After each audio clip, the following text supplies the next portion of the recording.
মুখ্যমন্ত্রী শুভেন্দু অধিকারীর নির্দেশ মেনে মালদা ভারত বাংলাদেশ সীমান্তে উন্মুক্ত স্থানে কাঁটাতারে বেড়া দিতে জমি অধিগ্রহণের কাজ চলছে জোর কদমে। জমি অধিগ্রহণে এমনই তৎপরতার ছবি নজরে এলো মালদার হবিবপুর ব্লকে। ব্লক ভূমি ও ভূমি সংস্কার দপ্তরের আধিকারিকরা জমি মাপজোক করে জমি অধিগ্রহণের কাজ করে চলেছেন। সেই কাজ পরিদর্শন করেন মালদার অতিরিক্ত জেলাশাসক দেবাহুতি ইন্দ্র, হবিবপুরের বিধায়ক জোয়েল মুর্মু সহ ব্লক ভূমি ও ভূমি সংস্কার দপ্তরের আধিকারিকরা। তারা হবিবপুর ব্লকের ভারত বাংলাদেশ সীমান্তের বিভিন্ন উন্মুক্ত এলাকা ঘুরে দেখেন। কোথাও পায়ে হেঁটে, আবার কোথাও জলপথে নৌকায় চেপে জমি অধিগ্রহণ সহ জমি মাপজোকের কাজ খতিয়ে দেখেন।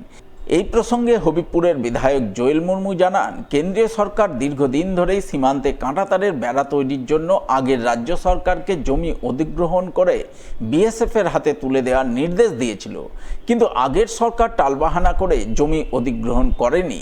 তাই নতুন রাজ্য সরকার ক্ষমতায় আসার পরে মুখ্যমন্ত্রী শুভেন্দু অধিকারী সীমান্তে তারকাটার বেড়া তৈরির জন্য ৪৫ দিনের মধ্যে জমি অধিগ্রহণ করে বিএসএফের হাতে তুলে দেওয়ার নির্দেশ দিয়েছেন। সেই নির্দেশ মতো কাজ চলছে জোর কদমে। এখানে তিনি টিএমসি সরকার ছিলেন, এখানে তিনি কিন্তু জমি অধিগ্রহণ করলেন না বলে কেন্দ্র সরকার আজকে বিএসএফদের বড় বড় আজকে ঘর বা এইখানে ফিনিশিংয়ের কাজ হয়নি।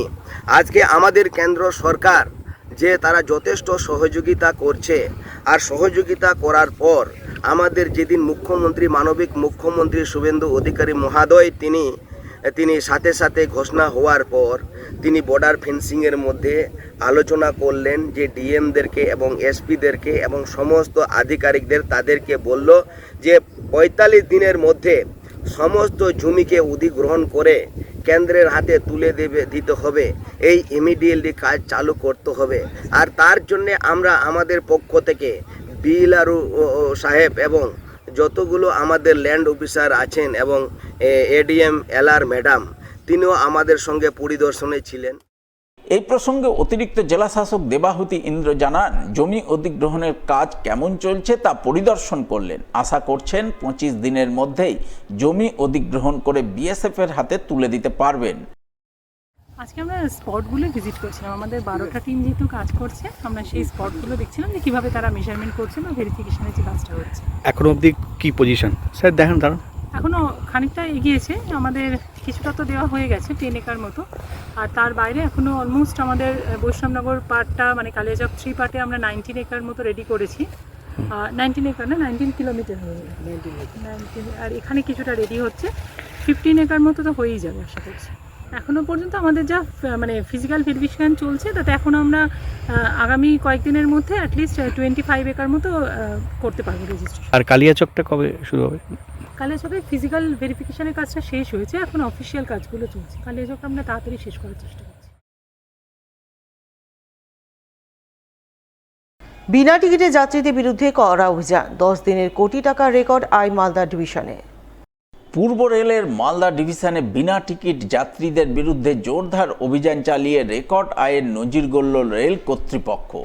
2026 সালের মে মাসের প্রথম 10 দিনেই টিকিট চেকিং থেকে প্রায় 1,03,00,000 টাকা আয় হয়েছে বলে জানিয়েছে রেল প্রশাসন।